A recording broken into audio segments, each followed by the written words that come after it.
Hello everyone, my name is Miku Getchev. I'm an engineer in the Angular team at Google. Today, in this video, we're going to build together an application that we can control by using hand gestures through our camera. For the purpose, we'll be using TensorFlow.js and its hand pose model. Before getting started, let us look at a quick demonstration. See how when I wave with my hands to the right, I open the side drawer. When I show two fingers, I select the second link with my thumbs up. I navigate to the page referenced by this link. And finally, waving my hands to the left hides the drawer. So let us build this together. First, we'll create a new Angular project by using the CLI. Today, we'll be using the router and we'll be declaring styles with CSS. Engineer will scaffold the application and install the project's dependencies. Next, let us go to the project's directory and add Angular material. The ng-add schematics of material will prompt us to select a color scheme and integrate the package with our project. As the next step, we can start a development server by running ngserve. When we open the browser, we will see the default CLI app is up and running. Now let us open the template of app component and replace it with the markup we'll be using for this example. Here I'm using snippets to quickly create the structure. At the top we have a mat drawer with two links to a home and an about pages. Inside the drawer we have a router outlet where we'll be rendering the individual routes that we're going to add in a few minutes. After that, we have a button. When the user clicks on this button, we'll open the drawer. At the bottom, we have a video element and a canvas. We'll use the canvas to render user's video and the output of our machine learning model. The video we'll be using to show the output of the user's camera. Now let us import the siteNav module in app module to make sure that the mat drawer component is available.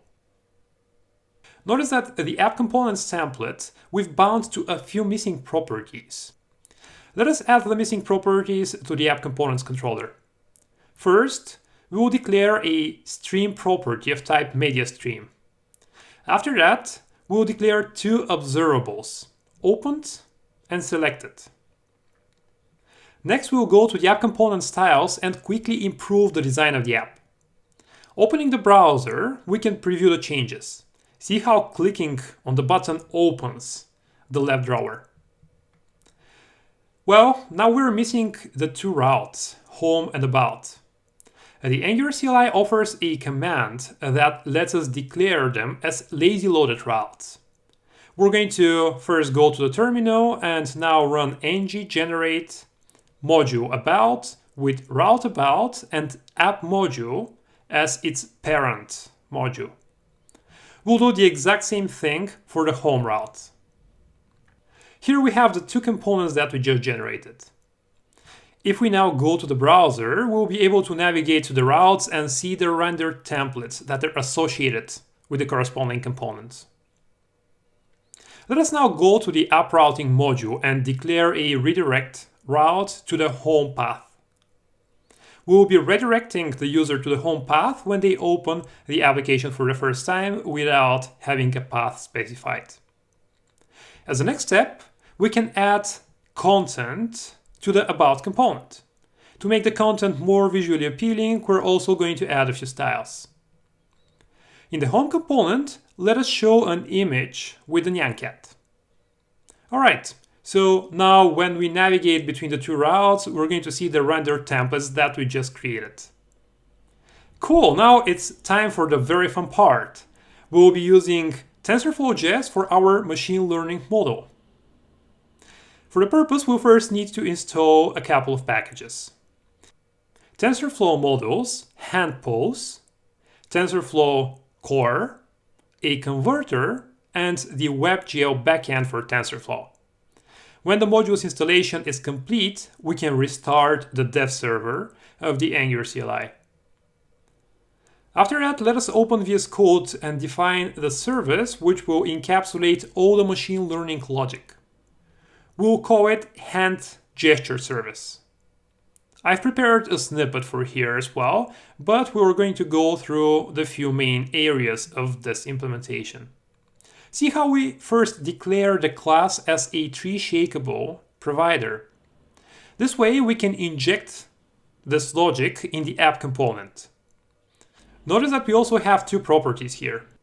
We have swipe, which is the observable we're getting from the underscore swipe behavior subject. We'll be using it to emit swipe gestures. When the user waves their hands to the right, we'll emit right swipe gesture.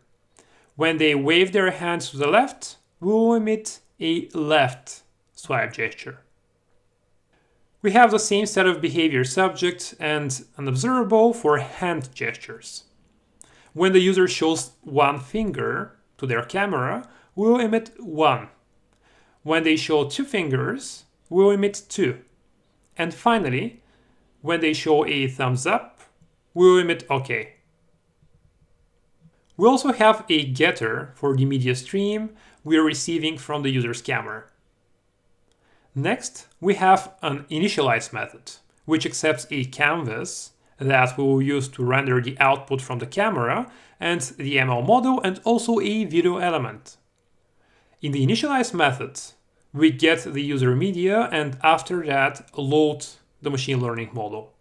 Here we'll be using hand pulse, which recognizes hands and returns also the hands together with different landmarks, for example, the positions of the individual fingers. Next, we have a run detection function. Inside of it, we basically query the model and render its output onto a canvas together with the user's video frame. Notice we also pass the model's output to the methods process and process gesture. They will be analyzing the result of the invocation of the model based on the coordinates of the landmarks that we received.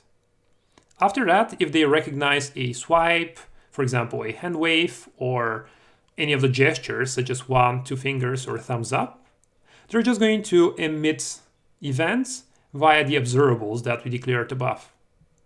For our purposes, we'll be using the library fingerpulse for hand gesture recognitions. Well, before that, we'll have to install it by using yarn. When the installation is complete, we can go back to VS Code. In the final part of this video, we're going to update app component to use the hand gesture service and control the UI from there. First, let us inject the service and the router in app components constructor. Next, we can replace the stream property with a stream getter, which gets the camera stream directly from our hand gesture service.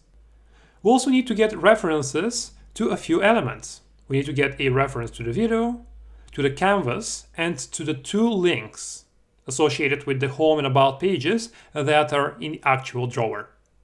For the purpose, we'll be using viewChild and get the associated element refs. As a next step, we'll get the swipe stream from the gesture service and filter only the swipe left and right events. We want the drawer to be open only when the user swipes right. So let us map this to true.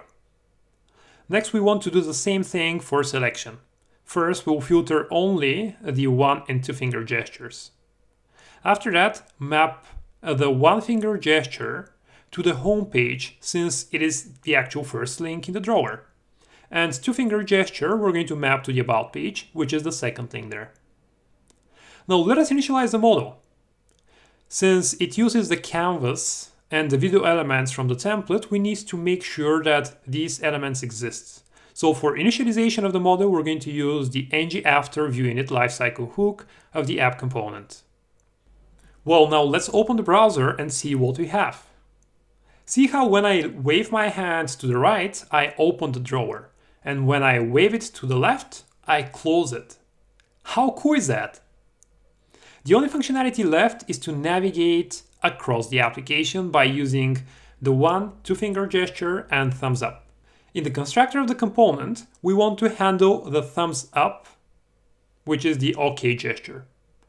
We'll pipe the gesture observable and filter all the incoming values so that we can get only OK.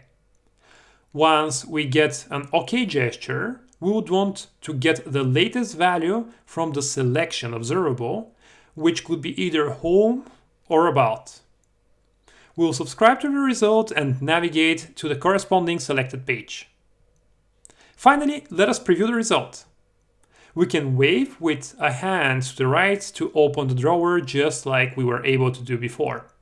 However, notice right now, after we show 2 fingers, the application selects the About link. To navigate to the About page, just show thumbs up and wave with the hand to the left to hide the drawer. Well, that was pretty much everything. Thank you very much for watching. You can find the associated resources with this video in the description below. Until next time, and happy coding!